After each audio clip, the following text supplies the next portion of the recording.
Baik.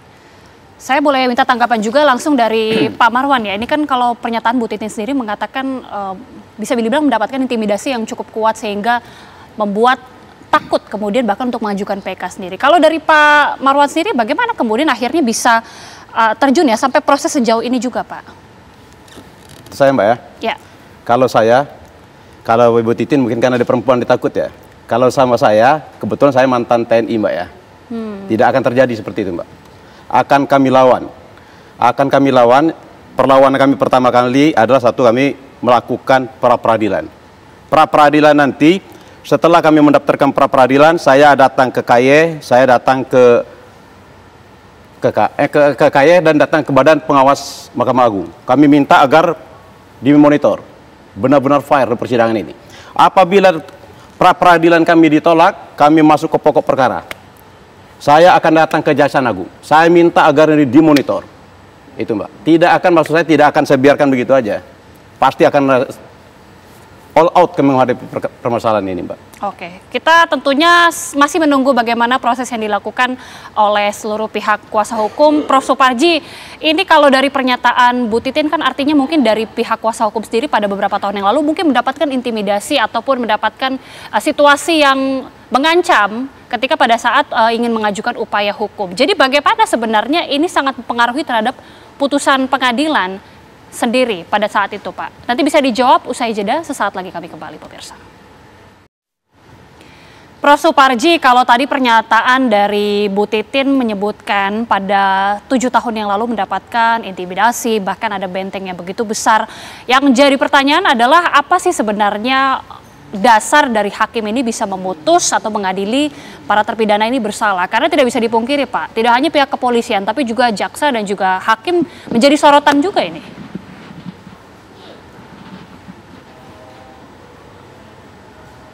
Boleh di-unmute Bapak, silakan ya. Silakan lanjutkan Prof.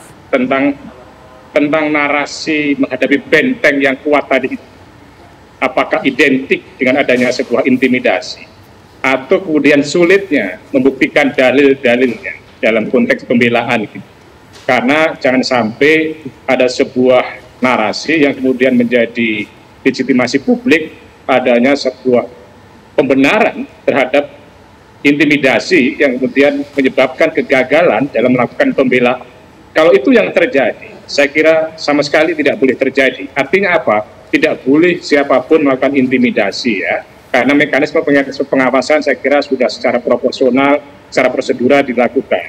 Saya kira memang yang menjadi persoalan adalah bagaimana menghadapi sebuah fakta di dalam persidangan, karena di tingkat pertama, di tingkat kedua sampai kemudian kasasi gagal melakukan pembelaan itu. Kalau pertanyaannya, bagaimana sebetulnya majelis hakim dalam mengambil sebuah pertimbangan di dalam persidangan? Tentunya dakwaan yang didasarkan kepada BAP penyidikan itu bukan sesuatu yang 100% benar, yang 100% harus diikuti. Karena yang diikuti oleh majelis hakim adalah apa yang mengungkap di dalam persidangan. Dan di dalam persidangan itu kan bisa berdasarkan keterangan saksi, bisa surat, bisa petunjuk, bisa berupa keterangan ahli, dan kemudian keterangan dari terdakwa. Dan seorang saksi sendiri itu kan tentunya dinilai bersesuaian antara satu saksi dengan saksi yang lain. Kemudian satu alat bukti dengan alat bukti yang lain harus berdasarkan sebuah kesesuaian antara alat bukti satu dengan alat bukti yang lain. Sehingga yang diperlukan adalah sebuah kebenaran material, kebenaran yang sebenar-benarnya. Itulah yang kemudian menjadi dasar majelis hakim dalam melakukan sebuah pertimbangan, mengambil sebuah keputusan. Karena mestinya bahwa sebuah putusan itu ibaratnya mahkota, sesuatu yang sedap, sesuatu yang indah dipandang mata oleh para pencari keadilan. Maka untuk itu, bagaimana majelis hakim dalam mengambil keputusan itu betul-betul dalam fakta persidangan didukung dengan. Kemudian yang kedua, saya kira ini kan sudah cukup lama ya, opini, polemik, pro dan kontra dalam kasus Vina ini. Kembalikan pada hakikat proses penyelesaian perkara ini. Setidaknya dua hal. Hakikatnya adalah bagaimana memberikan keadilan kepada para terpidana. Dan yang kedua adalah memberikan keadilan kepada yang ditetapkan menjadi tersangka. jalur formil ditempuh melalui mekanisme peninjauan kembali, melalui mekanisme pra-peradilan, penetapan tersangka. Kemudian yang ketiga, kalau mengukur, menakar bagaimana potensi peluang untuk dikabulkan sebuah PK, saya kira memang ada. Karena setidak-tidaknya ada keadaan baru yang membuka. Tetapi ini kan belum ditransformasi menjadi fakta persidangan. Kemudian yang kedua adalah bagaimana menilai sebuah keadaan baru tadi tergantung dari kualitas kesaksian. Bagaimana dulu kasus Senkan Karta yang kemudian merubah putusan sebelumnya, yang kemudian menandai momentum adanya PK di Indonesia adalah karena adanya pengakuan yang akurat, pengakuan yang mutlak, pengakuan yang absolut, dialah yang melakukan pembunuhan pada waktu itu sehingga Senkan Karta pada waktu dibebaskan.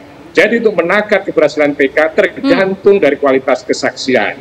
Kemudian yang kedua adalah tidak bisa menggantungkan pada satu saksi saja, didukung dengan saksi-saksi yang lain. Dan yang ketiga adalah didukung dengan alat bukti yang lain juga. Meskipun memang dalam konteks PK setidaknya adalah keterangan saksi dan surat, tapi bisa menggunakan dalil yang lain. Adanya kekeliruan hakim di dalam nilai fakta persidangan. Harapannya adalah bahwa ketika pada waktu itu adalah peradilan sesat, karena fiktif dan sebagainya, bisa diluruskan. Karena pencarian keadilan tidak boleh menyerah, tidak boleh terbatas oleh waktu, oleh tempat dan sebagainya. Harus dilakukan. Orang yang merasa memberatkan ketidakadilan dan negara memfasilitasi itu. Oke, Bu Titin, sekarang kan situasinya yang kita tahui adalah salah satu saksi Gaga atau Liga Akbar ini mencabut BAP-nya. Tanggapan sendiri langsung dari Bu Titin, kuasa hukum seperti apa? Ini menjadi titik terangkah?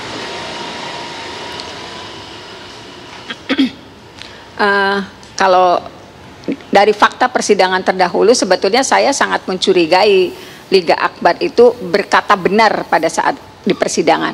Dari dulu saya sudah mencurigai, Mbak, karena ada keterangan yang itu tidak masuk akal banget di dalam persidangan.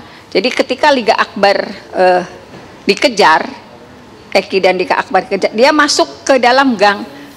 Saya ketawa waktu dia cerita seperti itu, karena gang yang dia maksud itu gang rumahnya para pelaku. Kan tidak mungkin banget dia dikejar tapi dia masuk ke gang rumahnya pelaku. Jadi ketika dia mencabut sekarang juga buat saya sih ya tidak surprise juga, karena dulu juga saya tidak percaya sama keterangan yang dia. Masa ada korban sedang dikejar masuknya ke gang rumah pelaku yang itu gang buntu. Itu keterangan di persidangan terdahulu seperti itu dan saya masukkan ke dalam pledoi saya. Oke, baik. Artinya kalau dia mencabut ya mungkin udah insaf gitu. Oke. Artinya kalau mencabut sudah insaf begitu, Bu?